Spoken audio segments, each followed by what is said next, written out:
Bismillahirrahmanirrahim.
Kekristenan itu tidak ada hubungannya dengan Bible. Bible itu sebenarnya apa ini? Bible itu adalah pembuka atau kabar yang diberi kumpulan firman Allah yang diberikan kepada para nabi sebelum Rasulullah Muhammad SAW, termasuk Isa alaihissalam, tentang kabar bahwa akan datang kasih sayang kerajaan sorga dan kesempurnaan yang akan dibawa namanya Shalom, Salam, Islam oleh seorang laki-laki yang namanya Muhammad. Nah, sekarang gini, pemahaman kebanyakan orang. Bedanya Bible dengan Injil itu apa sebenarnya sekarang? Bible itu artinya dari kata bahasa Yunani, koine, biblos.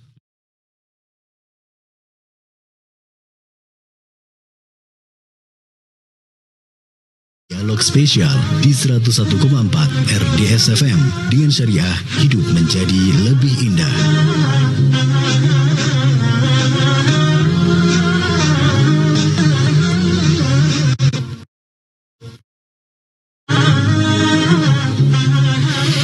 Bismillahirrahmanirrahim. Assalamualaikum warahmatullahi wabarakatuh. Subhanallah walhamdulillah wala ilaha illallah wallahu akbar. Media Dewa Syariah 101,4 RDS FM dengan syariah hidup menjadi lebih indah. Alhamdulillah pendengar di kesempatan siang hari ini. Untuk hari ini edisi hari Selasa tanggal 27 Maret 2018 atau bertepatan dengan tanggal 9 Rajab 1439 Hijriah. Alhamdulillah siang ini kita berjumpa dalam program Dialog Spesial.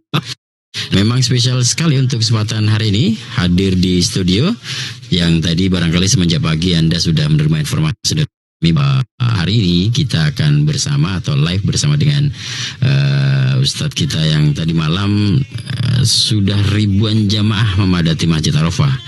Informasi dari Kang Tony ini yang saat ini juga ada di studio. Baik, ada Ustadz Ahmad Kainama ya. Kalau kita sebenarnya Ustadz Ahmad Kainama, tapi sebenarnya nama lengkapnya beliau itu kan Ustadz Agustinus Christopher Kainama. Nggak tahu ini artinya apa, saya juga nggak tahu ini. Agustinus Christopher, nanti biar beliau saja yang menjelaskan ya. Beliau adalah seorang pendeta yang di Jakarta, kemudian S2-nya di Leiden University Belanda, yang kemudian melanjutkan studi di tanah Biblical Studies, Holy Scriptural Biblical Studies di Haifa, Israel. Nah, kurang apa coba? Tapi kemudian beliau, kalau informasinya sih selepas mendarat di Indonesia langsung menuju masjid katanya ya. Gak tahu nanti ceritanya seperti apa. Pokoknya kita akan korek habis. Mudah-mudahan bisa menjadi pembelajaran untuk kita semuanya di siang ini. Dan Anda nanti juga bisa bertanya langsung kepada beliau di line phone 7651818 atau juga bisa melalui SMS line kami di 081226170777. Anda bisa menyimak siaran kami melalui 101,4 dan juga bisa melalui streaming radio di www.rdsfmsolo.com bisa. Kemudian Anda buka fanpage kita di Radio Dakwah Syariah. Silahkan, audio visual kita sudah nangkring di situ, ini sudah sama Kang Azam sudah dipersiapkan. Oke, kita akan segera menuju ke Ustadz Kalau panggilannya apa ya Ustaz? Kayak nama gitu aja ya. Kalau manggil Agustinus Christopher kayak nama, panjang banget. Oke, Assalamualaikum Ustaz. Waalaikumsalam. Mohon maaf, bisa lebih dekat dengan ini Ustaz, biar lebih Waalaikumsalam warahmatullahi wabarakatuh. Alhamdulillah. Kabar baik siang ini? Alhamdulillah khair. Sudah makan siang? Sudah. Alhamdulillah. Alhamdulillah. Oke. Semalam ribuan masa ya, ribuan jamaah ya tadi Mas ya. Saya tidak perhatikan Tidak secara perhatikan. detail ya, karena memang saya datang dan memang banyak sekali saudara yang datang. Hadir di Solo, kapan ini tiba di Solonya? Kemarin sore. Kemarin sore, langsung malamnya ada kajian Ya. itu ya. Ya. Oke, sementara itu bertempat di mana nih? Di tempatnya Mas Tony ya? Iya, di tempat Oke. Baik. Ini bener ini namanya kok Agustinus Christopher Kainama. Ini nama dulu waktu masih Ya. dari kecil ini ya, Ya. atau itu nama apa namanya baptis ya? Jadi berarti? jadi ada 3 bagian. Biasanya memang seperti kita sekarang kalau kita bikin paspor itu harus ada 3 suku kata dalam pengisian nama paspor. Nah, sebetulnya ini adalah kebiasaan dari orang-orang Kristen yang Eropa atau Catholicism yang Eropa. Jadi ada nama depan atau ada nama depan ya. Lalu ada middle name, first name, middle name, ada last name. Last name ya. Jadi nama depan saya Agustinus itu artinya diambil dari nama seorang bapak gereja, pendiri gereja, dan itu nama baptis saya Agustinus. Nah, yang di tengah itu Christoffel. Christoffel artinya Kristo, itu pengikut Kristus. Jadi Christoffel itu artinya dari kata apa ya, yang mendekat itu Christophilus, laki-laki pengikut Kristus, maksudnya gitu. Nah, Kainama itu nama benar saya, maka itu saya nama benarnya. Ya, kalau yang Agustinus itu nama salahnya, Kainama nama benarnya gitu ya. Maksudnya apa? The real name. Kan kita akhir tuh semenjak terlahir sudah Kristen ya, karena memang keluarga adalah keluarga Kristen. Ya, nah. Kemudian sampai mengambil kuliah yang pertama di Teologi Jakarta S1-nya. Ya. Kemudian benar nih Leiden University Belanda. Ya, saya tinggal di Bilderdijk waktu itu. Jadi kalau ada yang pernah. Ini ngambil apa kalau S2 yang di Leiden University ini? Saya nggak ngambil apa-apa. Saya belajar di sana dan bikin tesis. Itu majornya itu teologi liturgi. Tentang teologi juga ya? Teologi liturgi ya. Tapi saya nggak ngambil apa-apa karena saya nanti mencuri di belakang. Tidak mengambil apa-apa, benar. Oke, kemudian ini ceritanya gimana bisa masuk Islam itu gimana? Kok tertarik dengan keislaman itu kenapa? Karena yang saya tahu dari berbagai pemberitaan itu Ustaz Kainama ini masuk Islamnya bukan karena mempelajari Al-Quran, justru karena mempelajari Bible itu sendiri. Gitu kan. Saya tidak pernah tertarik sama Islam. Kenapa tidak pernah tertarik? Tapi terdorong. Saya tidak pernah terdorong oleh Islam. Apa untuk jadi seorang pemeluk agama Islam? Islam buat saya adalah hadiah dari Allah, dan itu adalah pemberian yang hakiki. Yang harus kau mau atau tidak mau, kau harus terima. Kau suka atau tidak suka, itu harus terima, karena itu kasih sayang dan cinta Allah. Maksud saya begini, saya tidak terdorong, saya tidak tergerak, tidak, karena memang saya ciptaan Allah. Bahkan mungkin dulu sempat membenci Islam kah? Benci tidak, tapi underestimate ya. Menganggap rendah iya. Apa yang menjadikan orang-orang Kristen termasuk jenengan dulu menganggap Islam rendah, dari sisi apanya sebenarnya? Latar belakang sejarah yang kami ketahui secara terbatas itu. Jadi pengetahuan terbatas tentang Islam, tentang Rasulullah Muhammad SAW dan segala pergerakan Islam, itu yang membuat kami mengambil satu kesimpulan yang sangat permukaan, dan itu sangat tipis sekali, yaitu bahwa kaum muslimin ini adalah orang-orang yang mengikuti seorang nabi yang buta huruf, dan itu saja sudah menurunkan levelnya. Gitu. Sampai hari ini juga pemahaman mereka pun juga masih seperti itu. Insya Allah sudah berkurang lah. Sudah berkurang. Insya Allah karena sebab apa? Karena banyak informasi yang sekarang sudah mulai dibukakan. Karena selama ini masih ketika saya dan begitu banyak orang yang belum comfort kepada Muslim, belum meluk Muslim secara benar-benar jatuh cinta, itu pengetahuan itu sepertinya belum dibukakan secara utuh gitu. Nah, sekarang ini karena kehendak Allah, maka begitu banyak titik-titik di dalam pengetahuan Bible, di dalam pengetahuan dogmatis, dalam pengetahuan secara liturgi atau tatanan ibadah, itu mulai terbuka satu persatu bahwa kebenaran ini memang adalah milik saudara-saudara muslimin dan muslimat. Nah, semenjak dulu pas ketika belajar ya di S1-nya, S2, Itu pas waktu itu kan masih memeluk Kristen kan, masih memeluk agama dulu kan. Iya. Nah, pas titik baliknya itu kemudian merasa saya dapat hadiah. Kalau tadi merasa hadiah bukan apa namanya, bukan dapat hadiah dari Allah. Ini terbuka hatinya itu pas kapan itu? Waktu di Haifa. Waktu di Haifa. Iya, di Haifa. Di Israel itu ya? Iya, Palestina. Oh, Palestina. Oh iya, Palestina ya.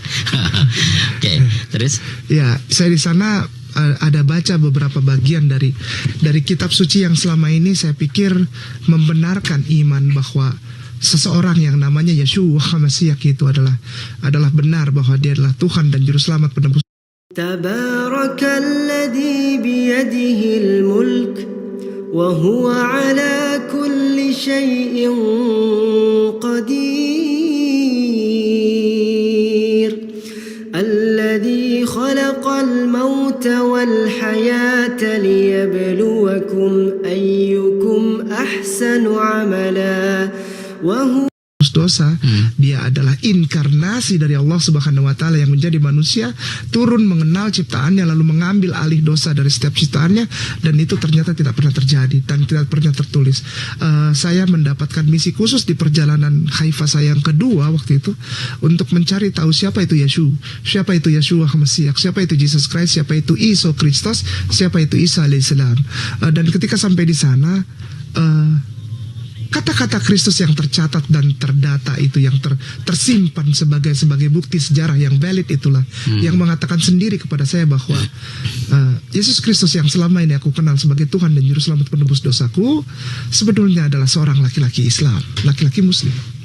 Tapi itu tercantum juga kan? Ya, sampai sekarang masih ada, barusan kita baca sama-sama di Akwam. Oh, tercantum juga di Bibelnya ya? Ada. Oke, itu yang membuat jenengan kemudian membuat Ustadz Kainama ini kemudian berubah Ya, saya pemahaman kepada Islamnya belum, tapi berubah pandangan terhadap Yesus Kristus. Ya, saya tahu bahwa dia punya pesan sesuatu untuk saya. Akhirnya saya baca terus, saya gali terus, dan ada pesan yang paling penting yang ingin sampaikan adalah kalau engkau sungguh-sungguh mencintai aku, maka engkau harus merasakan dulu bagaimana rasanya jatuh cinta kepada laki-laki yang akan datang setelah aku. Itu waktu di Haifa itu ya? Iya, dan ayatnya jelas. Di dalam kitab Yohanes pasal 16 ayat 13, di dalam bahasa aslinya bunyinya begini. Altid halon hefe menahma et mak Muhammadim bihota hasta bi Allah. Artinya? Ya, artinya mari kita cari kamus dulu. Enggak. Artinya begini. Akan datang seorang laki-laki setelah aku. Tutur katanya manis semata-mata, tak ada dusta pada bibirnya. Namanya Etmak Ahmad. Menahma yang terpuji. Muhammad im, memkhat memdalet yang im.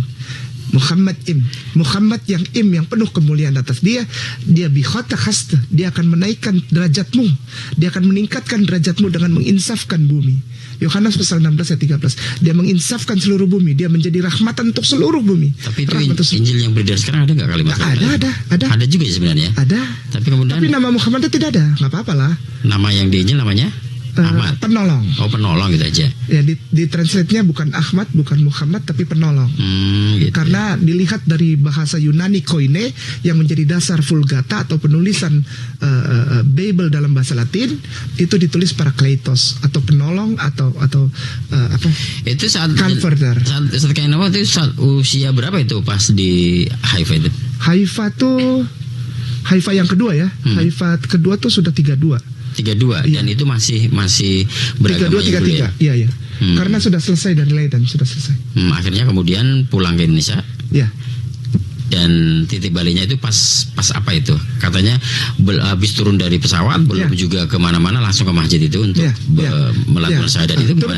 Turut-turutan dari situ bahwa ketika aku telah mengenal siapa Kristus sesungguhnya, Yeshua sesungguhnya bagiku, maka aku juga mengikuti kata-kata dia untuk mengenal siapa itu Memkhat Memdalet Im itu atau Muhammad Im itu, dan aku jatuh cinta kepada itu. Dan ketika aku jatuh cinta kepada Rasulullah, aku menemukan satu ayat di dalam Bible yang menjadi gong untukku. Dan sampai sekarang ayat itu masih ditolak oleh saudaraku yang terhormat, yang aku sangat muliakan, para guruku, para pendeta senior. Dengan segala kerendahan hati aku minta maaf. Aku pakai ayat itu terus aku pakai, tapi mereka marah kalau aku pakai ayat itu. Tapi aku cuma mau bilang begini, bahwa Kristus melarang orang memanggil dia Tuhan. Jika ada orang yang memanggil dia Tuhan, maka orang itu tidak masuk surga dan akan masuk neraka. Dan itu sangat-sangat jelas tertulis secara eksplisit dan sangat harfiah. Ada di dalam kitab Matius pasal 7 ayat 21 sampai 23. Di ayat 21 jelas-jelas dikatakan, bukan orang yang berseru kepadaku Tuhan, Tuhan akan masuk ke dalam kerajaan surga, melainkan mereka yang melakukan kehendak Bapakku yang di surga. Artinya justru mereka pun mengingkari itu berarti kalau beringat. Saya tidak berani bilang begitu. Maksudnya begini, mereka baca tapi mungkin mereka diterapkan dalam pola kehidupan dan pola berkehidupan dan pola berkeimanan ibadah Kristen mereka untuk punya tafsir yang lain terhadap ayat itu. Padahal ayat itu sudah jelas. Jadi theos hokurioseme. Jadi apabila engkau memanggil aku Tuhan, engkau tidak akan masuk kerajaan surga. Orang yang tidak masuk surga masuk. Nah, kemana lagi kalau bukan neraka? Ya, gitu ya. Jadi dengan kata lain, kalau kau panggil aku Tuhan, kau masuk neraka. Tapi kebanyakan sekarang dipanggilnya Tuhan sama ini. Ya, dan itulah yang menjadi kerinduan hati saya untuk sampaikan. Biarin saya dimarah-marahin orang, dibilang penipu, pembohong, dipukul, dilempar, diludahin, nggak apa-apa, itu berkah buat saya. Saya cuma satu saja.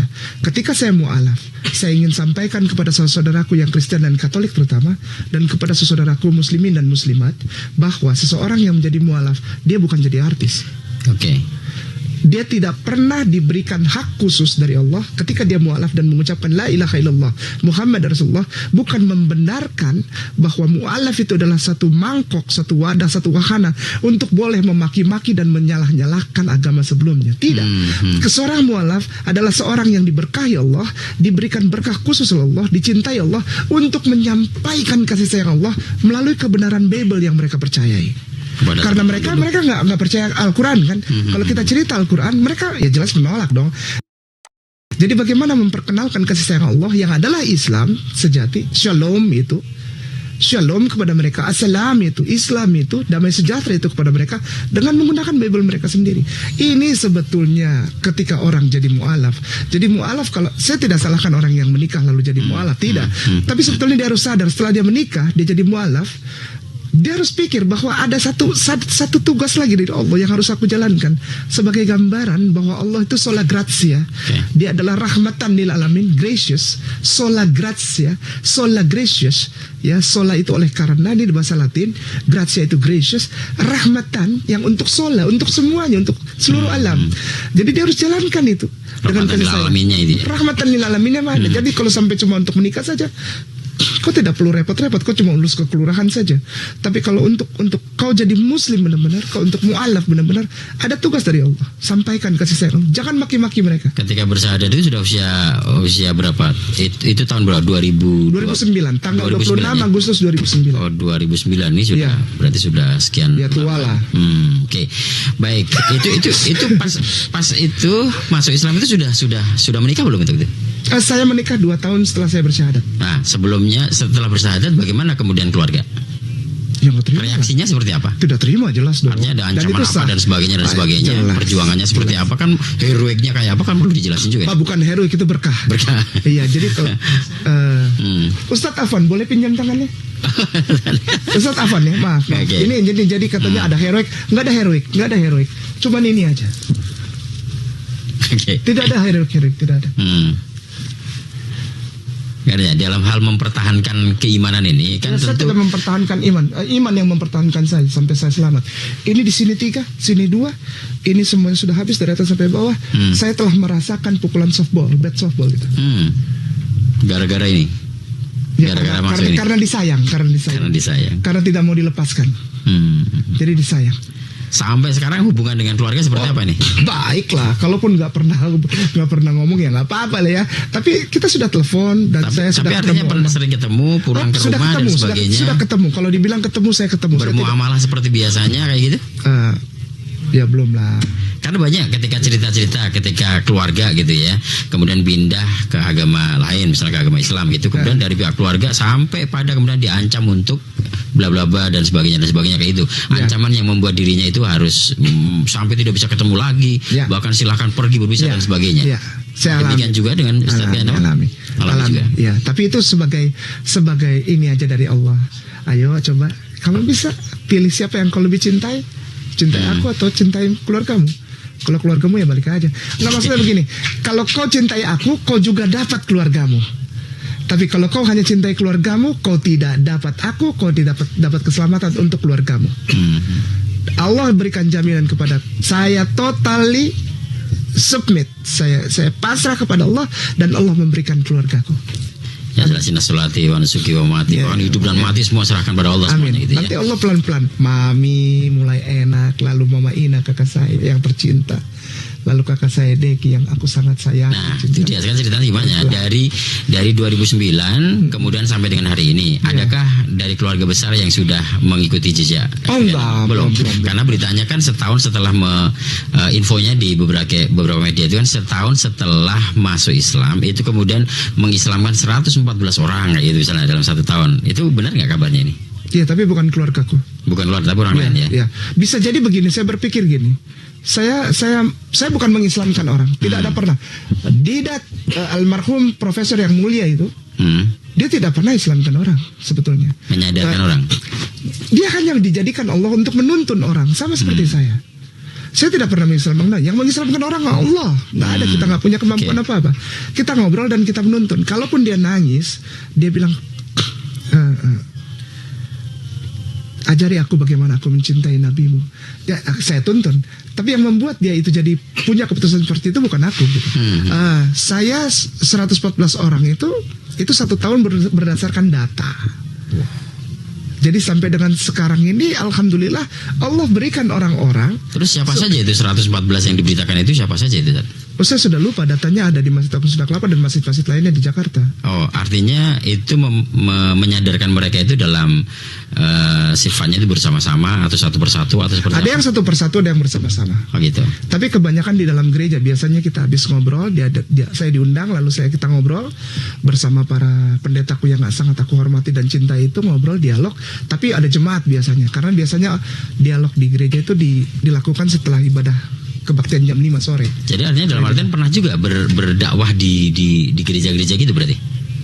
Sebetulnya saya berdakwahnya di gereja. Di gereja ya? Iya. Artinya setelah masuk? Iya. Saya berdakwahnya di gereja. Saya masjid hanya beberapa saja. Okay. Kalau tidak diajak Ustaz Tony, saya tidak masuk. Oke. Saya ini diberikan Allah izin untuk mengetahui tentang Bible. Maksudnya adalah supaya saya bisa kabarkan ini kepada saudaraku yang percaya Bible. Di mana tempatnya? Kalau untuk di masjid ya mereka yang belajar kitab kuning, yang belajar Al-Quran dan hadis. Saya baru belajar kepada Ustadz Fauzi, Ustadz Kamil di Masjid Agung Sunda Kelapa, Ustadz Anwar Sujana. Saya belajar kepada mereka. Saya bukan ahlinya di bidang Al-Quran. Itu saya harus tahu diri. Saya tidak bawa-bawa itu. Jadi ladang mungkin insya Allah ladang. Yang saya pikirkan itu begini. Biasanya orang ketika dulu sebagai seorang pendeta, pembelajar teologi dan sebagainya, kemudian dia tersadar masuk ke dalam Islam, bersahadat dan sebagainya. Akhirnya selepas itu kan banyak gereja menolak dia, gereja sini menolak dia untuk tidak kehadir dia dan sebagainya. Justru ini kok malah berdakwahnya ke gereja, berarti diterima dengan baik oleh itu. Tapi keterangannya nanti selepas ini, dan kita akan ikuti dulu yang berikut ini.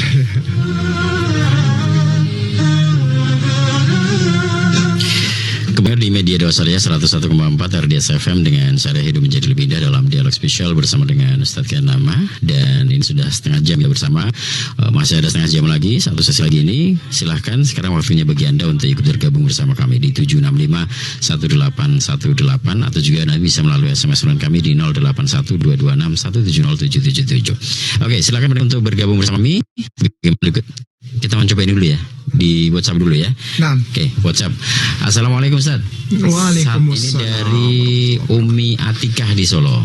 Satu hal yang selalu ingin saya tanyakan kepada umat Kristen, mengapa mereka mempercayai Tuhan yang lebih dari satu ya Ustaz? Padahal secara logika di kalangan umat Islam bahwa kalau Tuhan itu lebih dari satu, pastilah rebutan umat, rebutan kekuasaan dan pengaruh dan lain-lain. Kenapa bisa begitu? Sebetulnya kitab suci pun Kristiani tidak pernah mengajarkan Trinitas atau 3 dalam 1, 3 gitu, tidak pernah. Trinitarian tidak pernah ada, Trinitas tidak pernah ada di dalam kitab. Alkitab atau Bible yang dikenal oleh orang Kristen itu tidak bisa disalah-salahkan karena mengajarkan tauhid. Sejak awal itu Lo Adonai Aleha Elohenu Hefarim Alpanai, itu ayat utamanya, dan ayat yang kedua yang utama disebut Shema. Shema itu ayat kudus, ayat inti dari Bible itu. Adonai Elohenu, Adonai Echad. Adonai Elohenu, Adonai Echad. Artinya adalah, katakan olehmu bahwa Allah itu Echad. Allah itu Ahad. Ayat pertama dari surat Al-Ikhlas adalah inti dari pengajaran tauhid di dalam Bible, dan itu berulang 84 kali, dan itu menjadi ajaran inti. Lo Adonai Eleha Elohenu Hefarim Alpanai, jangan ada padamu ilah lain di hadapanku, kata Allah, dan Syamah Yisrael Adonai Elohenu Adonai Echad Kul huwallahu ahad. Kalau di Bible sendiri ada dikatakan seperti itu, kenapa kemudian mereka yang pembelajar itu kemudian tidak mengikuti jejak Ustadz Kainama ya? Ya karena memang kekristenan tidak ada hubungannya dengan Bible. Tidak ada hubungannya dengan... Tidak. Kekristenan itu tidak ada hubungannya dengan Bible. Bible itu sebenarnya apa ini? Bible itu adalah pembuka atau kabar yang diberi, kumpulan firman Allah yang diberikan kepada para nabi sebelum Rasulullah Muhammad SAW, termasuk Isa alaihissalam, tentang kabar bahwa akan datang kasih sayang kerajaan sorga dan kesempurnaan yang akan dibawa, namanya Shalom, Salam, Islam, oleh seorang laki-laki yang namanya Muhammad. Nah, sekarang gini, pemahaman kebanyakan orang. Bedanya Bible dengan Injil itu apa sebenarnya sekarang? Bible itu artinya dari kata bahasa Yunani koine, biblos, kumpulan catatan, kumpulan note, kumpulan catatan. Biblos itu kumpulan catatan, lembar-lembar catatan tentang apa yang disampaikan oleh orang-orang kudus, namanya Kristus. Kristus itu bukan Yesus. Kristus itu artinya bukan juru selamat. Kristus artinya someone, one man who get anointed. Jadi seorang laki-laki yang diurapi, seorang laki-laki yang dikuduskan, seorang laki-laki yang ditahbiskan, dibaiat, disahkan untuk menjadi penyampai firman Allah, nabi. Jadi kristologi itu bukan untuk pengetahuan agama Kristen. Kristologi artinya pengetahuan Kristus dan Logos, pengetahuan tentang para nabi. Para nabi yang not-notnya si Yesus, not-notnya Kristus, itu siapa ini? Semua nabi-nabi. Semua yang ada di dalam Bible. Bible itu Biblos. Injil itu adalah apa yang disampaikan secara khusus, secara definite, secara spesifik oleh laki-laki yang namanya Yeshua HaMashiach gitu. Kalau ada lagi yang disampaikan oleh misalnya David, oleh Daud, itu namanya Mizmor, atau orang kita kenal dengan Zabur atau Mazmur. Nanti ada yang disampaikan oleh Moshe. Tapi Bible itu menjadi pedoman bagi kaum Kristiani bukan? Tunggu dulu, antum agar anak terakhir supaya antum mengerti dulu. Jangan pindah-pindah pertanyaannya. Ini pertanyaannya kayak pendeta. Pendeta kalau tanya dia pindah-pindah. Karena diajarkan memang namanya apologetika. Dia apologetik, dia ngeles dia pindah kemana-mana pelan-pelan agar orang dulu, ibu itu tahu kenapa di dalam Bible apakah ada tentang Trinitas sehingga orang berpegang. Tidak ada. Adanya tauhid. Bible mengajarkan tauhid. Yesus Kristus mengajarkan tauhid. Shema Yisrael Adonai Elohenu Adonai Echad Kul huwallahu ahad. Itu inti ajarannya. Yang kedua adalah Bible itu tidak sama dengan Injil.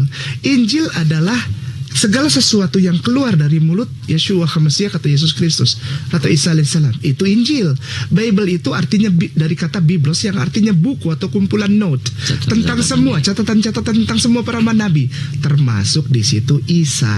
Tapi orang jadikan Bible itu kitab sucinya orang Kristen, yang mana Bible sendiri itu menentang kekristenan dengan ajarannya. Jangan tersinggung, saya mohon maaf buat yang Kristiani, jangan tersinggung. Kita buka Bible dari depan sampai belakang, ada dukungan tentang kepada Kristiani atau Katolikus? Tidak ada. Di situ semua mengajarkan, bahkan dia mengajarkan dasar-dasar kesempurnaan yang akan datang setelah Kristus, dasar-dasar tatanan ibadah Islam. Buka alas kaki kalau mau masuk rumah ibadah, kalau mau masuk tabernakel atau gereja atau rumah ibadah. Dia tidak bilang masjid, dia tidak bilang tabernakel, tempat orang bersujud dan menyembah Allah. Buka alas kaki, Keluaran Kitab Keluaran pasal 3 ayat 5. Lalu setelah itu berwudu, Keluaran pasal 30 ayat 20. Kalau tidak berwudu mati dia. Lalu setelah berwudu laki-laki lihat apakah dia sudah akil balik atau tidak. Kalau akil balik wajib dikerat kulit katannya. Sunat. Kitab Kejadian pasal 10 ayat Kitab Kejadian 17 ayat 10 sampai 14. Kalau tidak dikerat kulit katannya dia mati. Bunuh dia. Dilenyapkan dari antara saudara sebangsanya karena dia melanggar perjanjian kekal Allah. Perempuan yang sudah wudu dilihat dulu apakah dia berhijab atau tidak. Harus berhijab. Kejadian pasal 26 ayat 35 dan 1 Korintus pasal 11 ayat 6. Lalu kitab Imamat, Bilangan, Ulangan dan semuanya ada di situ. Tatanan yang terakhir adalah kalau kau masuk rumah ibadah, kau bukan nyanyi, kau bukan main musik, kau bukan berdiri loncat-loncat, tapi kau sholat. Kitab Nehemia pasal 8 ayat 6. Salat beserta dengan gerakannya. Oke. 6. Ini ada penelpon coba ini. Assalamualaikum. Waalaikumsalam warahmatullahi wabarakatuh. Dengan Pak Joko ya. Iya. Silakan Pak Joko dengan Ustaz Kenama. Assalamualaikum Ustaz. Waalaikumsalam ya Ustaz. Masya Allah ini ya, artinya bahwa memang hidayah Allah itu sangat besar, menjadi hadiah bagi kita semua itu tadi ya. Nah, taib. Gini Dad, tadi saya mendengar orian dari Ustaz ini tentang Bible, tentang Injil, yang artinya bahwa selama ini ternyata yang dipegang oleh mereka umat Kristen Indonesia ini kan bukan Bible yang the real Bible gitu tadi ya. Bukan the real Bible maksudnya ya? Ya, not the real Bible, not the real Injil yang dimaksudkan oleh Ustaz tadi kan gitu. Karena saya juga pernah membaca sebuah buku tentang perbandingan agama, kemudian bahkan kalau dulu orang tua saya juga Katolik, jadinya beliau juga punya kitab Injil. Dan saya juga pernah baca itu sampai selesai. Dan memang tidak ada kalimat yang disampaikan saya tadi gitu loh. Jadi memang untuk Trinitas itu kan di Indonesia memang menjadi sebuah idiom bagi mereka yang Kristiani kan gitu kan. Jadi Trinitas itu mau tidak mau menjadi idiom bagi mereka, meskipun mungkin dari yang disampaikan saya tadi tidak ada Trinitas di dalamnya, karena memang tidak pernah baca di sini memang tidak ada Trinitas gitu, karena memang bahkan saya membaca itu sepertinya memang di situ ada dua pendapat di Yesus sendiri gitu kan. Bahwa ada Yesus yang mereka misalnya sebagai Isa Al-Masih itu, tetapi ketika sudah dalam masa kebangkitan atau masa wafatnya, setelah itu maka muncul yang namanya bukan Yesus seperti yang di awal, tapi ada dua orang dalam satu nama gitu. Nah ini gimana Pak? Apakah memang benar bahwa di Indonesia saat ini memang Bible yang sebenarnya memang benar-benar ada disembunyikan atau bagaimana? Karena ternyata idiom-idiom yang tadi Antum sampaikan dan yang selama ini menjadi pemahaman kita, bahkan orang Islam juga memahami seperti itu, sangat berbeda sekali. Assalamualaikum warahmatullahi wabarakatuh. Katanya Bible yang sekarang ini bukan the real Bible. Memang benar begitu kan Ustaz? Gini, Bible kalau dibilang itu Bible bukan Bible lah. Nah makanya itu. Iya. Tapi kalau pertanyaannya apakah itu Bible itu Injil? Tidak. Bukan. Tapi, Injil itu adalah semua yang kata-kata yang tadi saya bilang keluar dari mulut Yesus. Yeshua. Jadi itu ada 4 yang dicatat di dalam. Di dalam 4 kitab ini juga masih banyak sisipan dan sebagainya. Tapi nggak apa-apalah. Kita pegang saja yang 4. Bible yang dibilang Bible, Holy Bible sebetulnya terdiri dari 27 kitab yang dipercaya oleh saudara kita ya Pak Joko ya, Insya Allah Pak Joko dengar. Saudara kita bahkan orang-orang tua kita yang Katolik atau yang Kristen Protestan itu dipercaya menjadi namanya Kitab Perjanjian Baru. Nah itu dibilang Injil, padahal bukan. Injil itu hanya 4, terdiri dari kitab Matius, Markus, Lukas, dan Yohanes. Selebihnya itu adalah surat-surat, baik karya Paulus, karya Petrus, karya Yakobus, karya Filipus, dan Timotius, dan banyak lagi. Dr. Lukas juga nulis di situ, di kitab Kisah Para Rasul. Lalu ada tulisan Yohanes di Pulau Patmos, itu kitab Wahyu atau Revelation.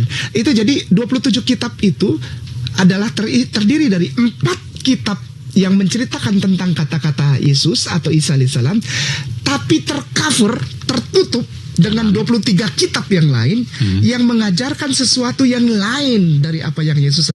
Bismillahirrahmanirrahim. Assalamualaikum warahmatullahi wabarakatuh. Alhamdulillah, saya Taki Malik merekomendasikan speaker Al-Quran ajarkan. Walaupun bukan secara eksplisit berupa tatanan ibadah, hanya berupa filosofi-filosofi atau ide-ide yang dilontarkan oleh Paulus dan orang-orang lainnya yang menjadi penulis surat di dalam Kitab Perjanjian Baru itu. Nah, Kitab Perjanjian Lama itu jumlahnya 39 dan itu tidak terutak-utik itu.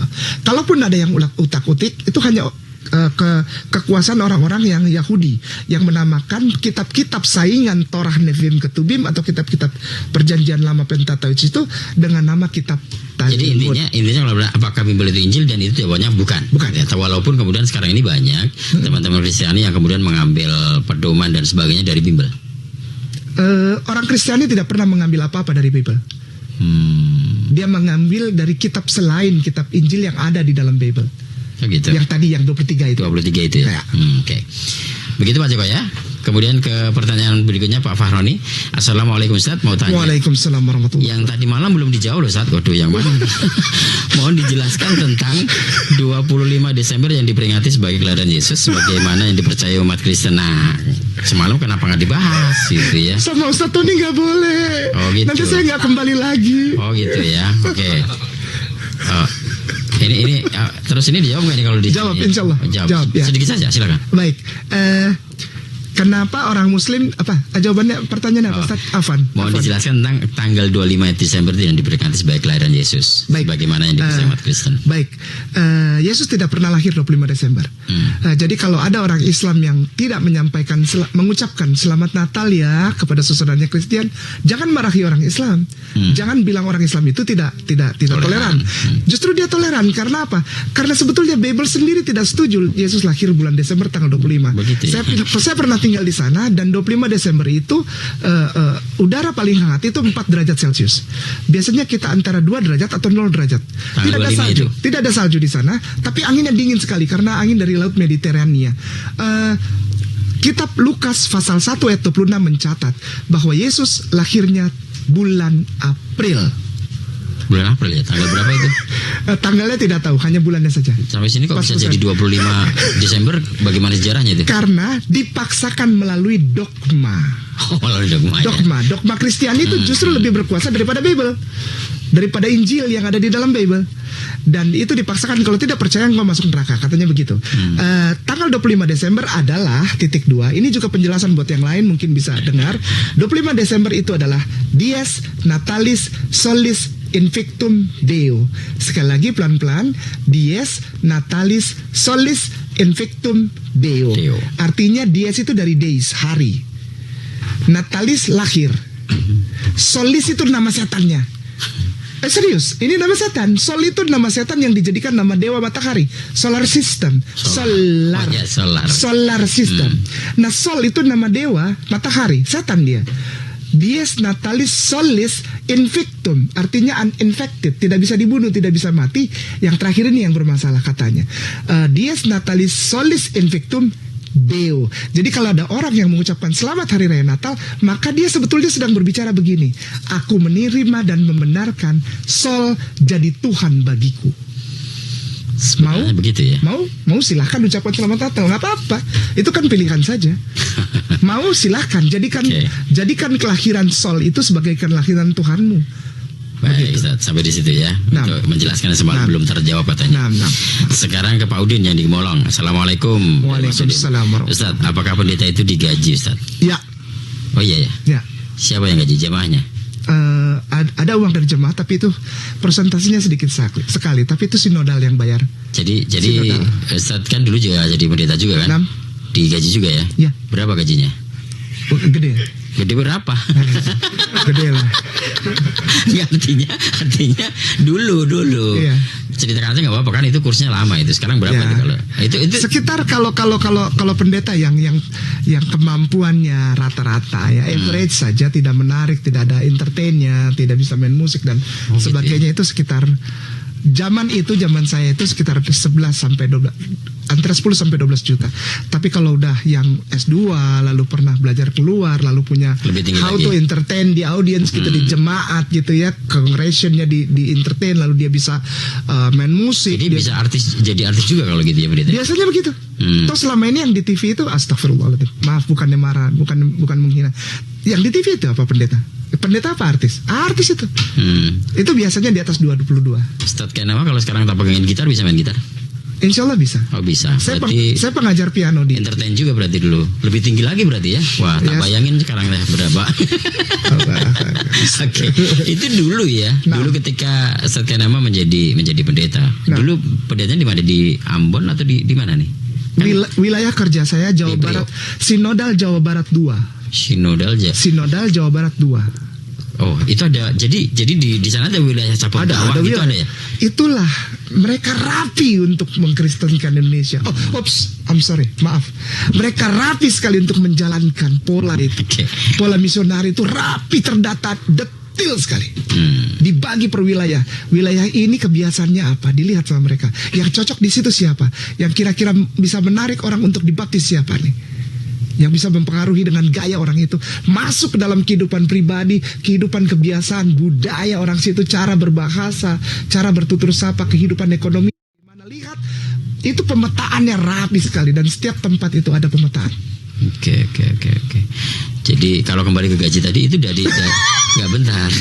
Itu dari ininya, dari jamaahnya atau dari institusi Lebih apa besar gitu? dari institusi. Institusi ya. Ya. Kalau dari jamaah sih seberapa? Katanya cuma 10% dari penghasilan kan? Tapi tiap bulan. Tiap bulan. Ya. Oh, berarti semakin banyak para pejabat misalnya yang para gajinya tinggi, para pengusaha tinggi di situ, berarti kehidupannya si pendeta semakin ini ya, berkibar Iya. gitu ya. Maka itu ada istilah afwan ini, jangan marah, jangan tersinggung. Kalau ada pendeta yang miskin itu pendeta bodoh. Oh, harusnya kaya ya. Harus kaya. Dan nggak ada ceritanya pendeta miskin. Seharusnya tidak ada. Nggak di Kristen cerita kayak gitu pendeta miskin. Tidak ada. Nggak ada kan? Iya. Baik. Ada yang pura-pura miskin ada. Oh, mungkin. Oh, karena dari institusi kan sebenarnya sudah ada ya. Iya. Oke, kemudian pertanyaan selanjutnya, kalau tadi masalah gaji, terus katanya pendeta itu tidak nikah ya, Ustaz? Oh, pendeta nikah. Yang tidak nikah itu romo, pastor. Oh, pendeta itu nikah. Nikah. Kalau cerita nggak nikah itu yang romonya. Yang Katolik. Katanya suster, kayak itu juga nggak nikah katanya. Ya Katolik. Katolik. Iya. Oh gitu. Apakah ini pertanyaannya kan gini deh? Apakah pendeta itu tidak nikah tapi kawin? Apakah wanita juga tidak nikah atau emang kayak wanita sewaan saja yang tugasnya melayani nafsu pendeta? Enggak ya? Wah, enggak lah. Enggak. Oke. Ya. Oke. Jadi seperti itu. Kalau saya namanya itu keturunan Ambon ya? Nah, Keturunan Ya. Ambon. Yang kemudian di Priok sekarang. eh, Sekarang domisili di mana sih? saya di Cilengsi. Cilengsi, Jawa Barat. Iya. Jadi ada kelompok cabang dakwah. Oh, apa ya kalau di Kristen itu ya dulunya? Apa tuh? Wilayah dakwahnya gitu ya. Wilayah kan dibagi-bagi katanya. Iya, wilayah untuk dakwah tidak mengislamisasikan Indonesia. Wilayah itu dengan- dakwah tidak berdasar kepada domisili seseorang. Terus Jadi dari- orang dilihat dari kemampuannya, dia ditaruh di sini, ditaruh di sini, Oh gitu. ditaruh di sini. Ya. Oh, pendeta ini di. Iya. Nah, pembagian teritorialnya kayak apa itu kalau di mereka? Apa rahasia nggak ini? Oh, enggak rahasia Enggak juga kan? Nah, sebetulnya. teritorialnya mereka untuk membagi mengislamisasikan itu kayak apa ini? Wilayah-wilayah di Indonesia. Yang pertama adalah Sumatera Barat atau daerah Sumatera suku Barat Minang. ya. Itu paling mahal. Suku Minang. Bukan orang Padang, tapi suku Minang. Maksudnya paling mahal itu paling mahal apanya? Karena paling sulit mengkristenkan orang Minang. Orang Minang. Ya. Karena orang Minang itu berdasar kepada apa? Adat basanding Sara basanding kita buloh. Ya. Itu kuat sekali keislaman di sana dan mereka punya sense yang luar biasa kalau ada yang aneh-aneh masuk. Kita masuk dengan cara apa, misalnya orang Islam pura-pura atau cari supaya tangkap orang Islam di sana, sulit. Jadi orang Minang itu paling mahal. Nomor 2 orang Sunda. Ini pemetaannya. Bentar. Ya. Kalau ucapannya paling mahal itu pikir saya pendeta yang dikirim sana berarti nanti gajinya paling gede. Bukan. Gitu. Kalau kita bawa orang Minang baptis, kita dapat besar. Oh gitu. Karena harga jiwa orang Minang itu mahal buat gereja. Buat gereja kita di Indonesia, Ya. mahal. Kalau Solo ini kelompok yang gimana nih? Solo adalah jangan marah Ustaz ya. Saya mohon maaf, afwan banget. Afwan. Sejak pertama baru aja di mobil kita cerita. Gampang, paling Posisi Solo bukan paling murah, bukan paling mahal. Solo adalah tempat awal yang dipercayai untuk memulai misionari. Oh, awal malah startingnya di sini. Iya.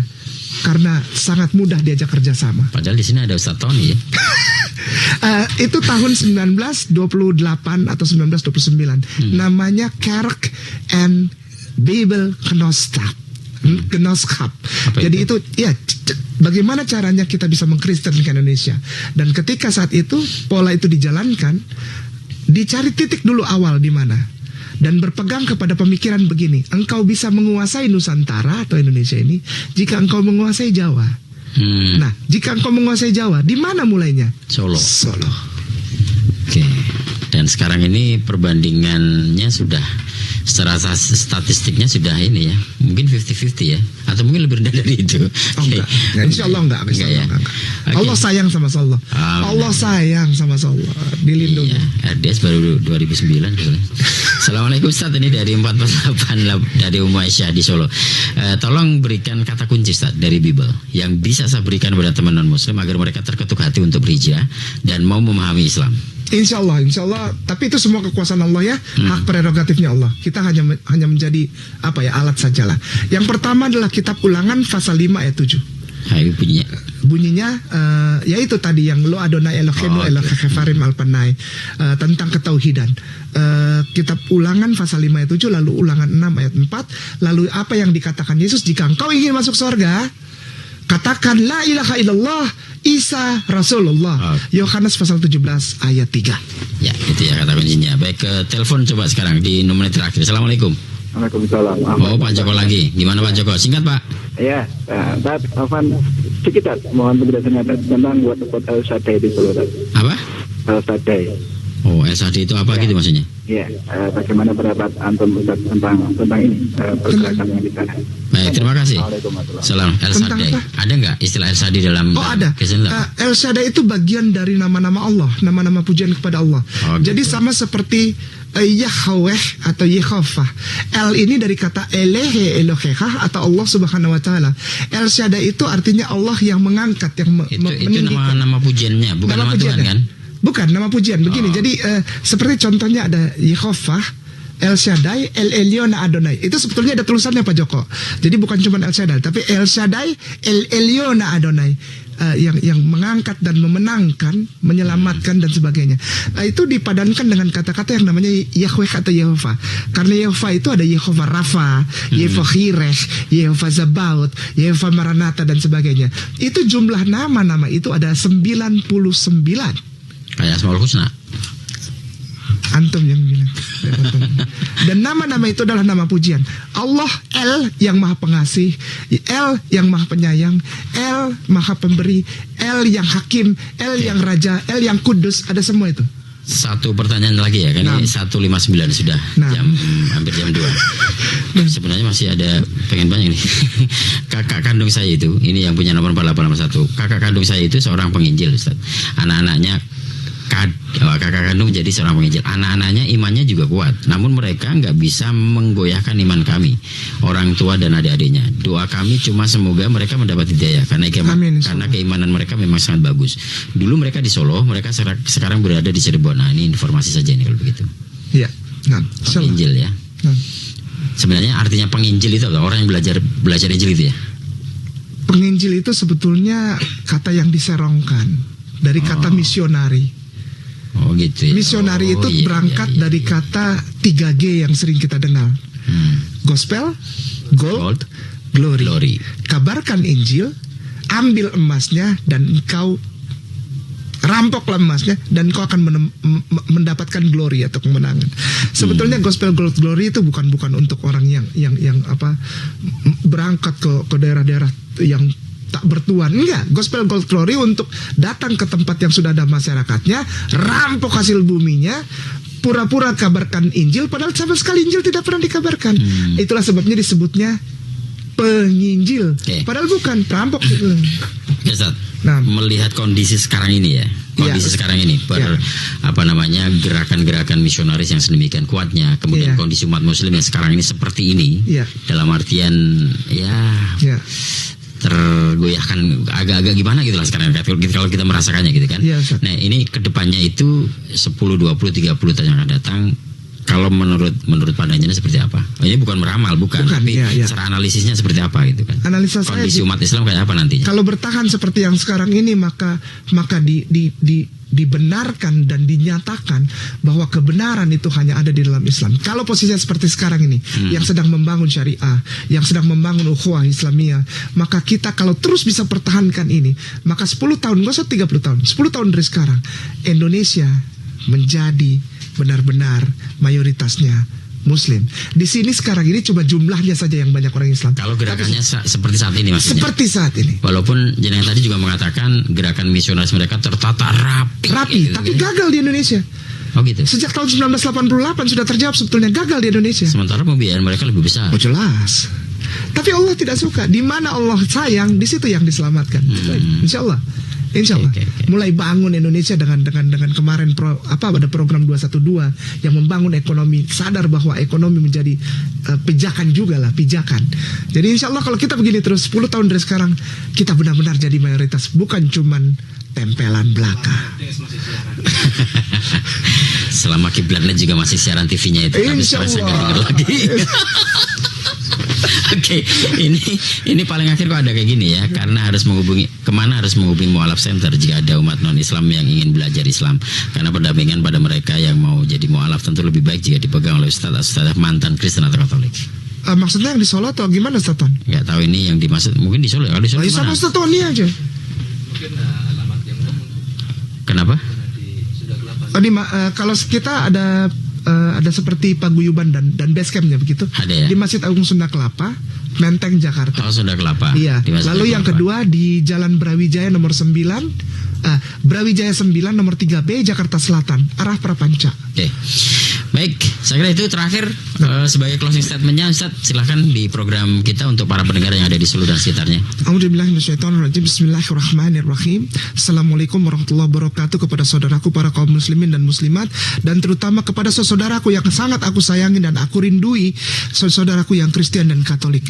Ketika ada seseorang bermualaf dan dia mengucapkan la ilaha illallah Muhammad Rasulullah, maka itu bukan berarti orang itu mengambil jalan musuh dan permusuhan membenci saudaranya Kristen dan Katolik. Tidak pernah.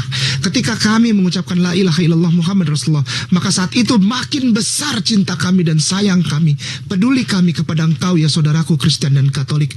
Kami rindu untuk berucap dalam dialog dengan engkau, sehingga engkau juga merasakan bahwa Allah Subhanahu wa Ta'ala tidak memilih siapa orang yang diselamatkannya, tapi hanya orang-orang yang ditarik oleh kasih sayangnya, menerima keberkahan hidayah dan mengucapkan la ilaha illallah Muhammad Rasulullah. Jika ada saudaraku yang Kristen dan Katolik, aku berdoa semoga satu kali nanti engkau bisa sholat bersama-sama dengan aku.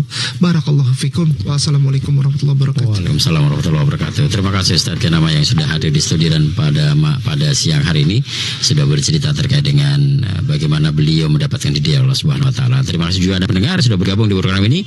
Mudah-mudahan lain hari lain kesempatan bisa berjumpa lebih banyak lagi kita berbincang terkait dengan hal ini. Terima kasih. Alhamdulillah. Subhanakallahumma wa bihamdika asyhadu an la ilaha illa anta astaghfiruka wa atubu ilaik. Wassalamualaikum warahmatullahi wabarakatuh. Baru saja Anda ikuti dialog. Bismillahirrahmanirrahim. Dengan nama Allah yang Maha Pengasih, Maha Penyayang. Qul huwallahu ahad. Katakanlah Muhammad, dialah Allah yang Maha Esa. Allahus Samad. Allah tempat meminta segala sesuatu. Lam yalid wa lam yulad. Allah tidak beranak dan tidak pula diperanakan. Wa lam yakul lahu kufuwan ahad. Dan tidak ada sesuatu yang setara dengan Dia.